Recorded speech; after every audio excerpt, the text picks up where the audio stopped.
தேனி வேலப்பர் கோவில் செல்லும் வழி.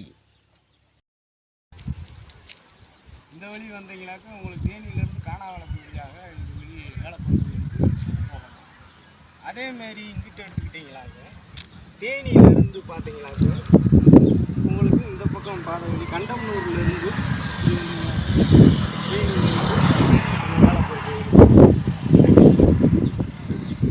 இப்படியே போனீங்கன்னாக்க ஒவ்வொரு தான் நம்ம வந்து போய்கிட்டே இருக்கோம்.